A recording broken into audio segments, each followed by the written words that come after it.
Leo tarehe 6 ya mwezi wa tano mwaka 2025 katika mahakama ya hakimu mkazi ya Dar es Salaam inayokaa hapa Kisutu, shauri la kesi ya uchunguzi dhidi ya jamhuri dhidi ya Tundu Antipas Lissu limetajwa mbele ya hakimu mfawidhi Franco Kiswaga, ambapo itakiwa kwamba kesi iweze kuja kwa ajili ya kupata kwa ajili ya kutajwa.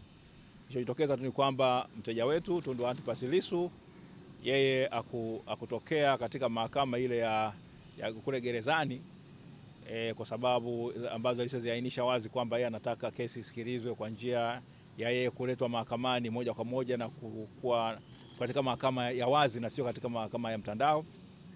Upande wa mashtaka umesema kwamba uchunguzi wa shauri hili haujakamilika, na ukumbuke hii ni kesi ambayo ni ile ya uhaini. Sasa uchunguzi haujakamilika, mbali ya kwamba uchunguzi kesi nzima inaegemea katika maneno ambayo mteja wetu Tundu Antipas Lissu anadaiwa kuwa aliyasema mnamo tarehe 3 ya mwezi wa 4 mwaka 2025. Sasa upande wa utetezi tunasema kwamba madhari hoja nzima zilizoko hapa mahakamani zinahusiana na kwamba upelelezi haujakamilika, lakini inahusika maneno ambayo yameleta mashtaka ni yale ambayo maneno ambayo yatamka ndio ambayo anasema kwamba ilisababisha mashtaka hayo ya kesi ya uhaini. Upande wa utetezi tunasema kwamba tumemweleza hakimu kwamba kwa kuwa kesi nzima inahusiana na maneno yaliyotamkwa, hakuna cha kuchunguza cha zaidi. Ni kwamba upande wa mashtaka ulete vile vitabu vya mashtaka hayo ili uchunguzi wa awali ukamilike.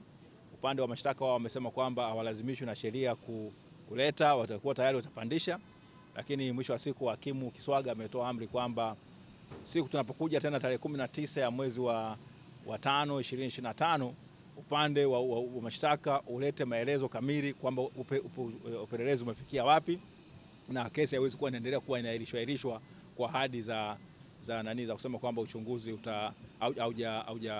haujakamilika.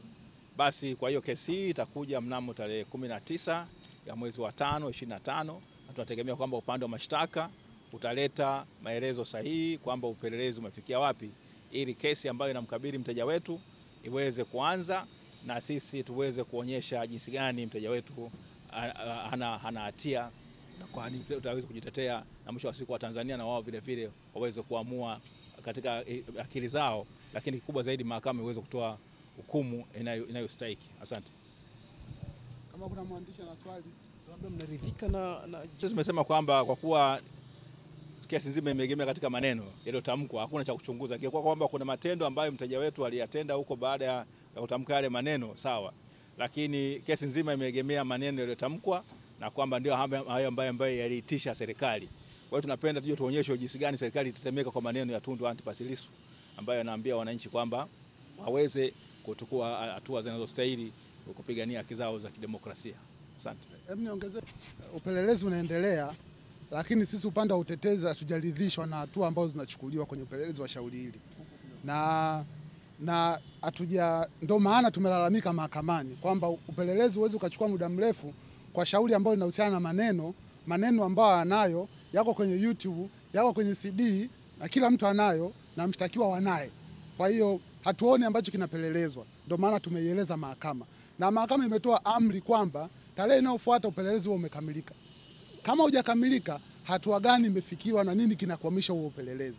Kwa hiyo tunategemea tarehe inayofuata tutapata majibu sahihi kutoka kwa upande wa serikali, lakini pia mahakama itatoa maelekezo mengine, lakini maelekezo ya leo ni kwamba 1, upelelezi ukamilike tarehe inayofuata, lakini 2, tutakuja tarehe 20 mwezi wa 5 kupata tarehe 19 mwezi wa 5 kupata majibu sahihi ya huo upelelezi.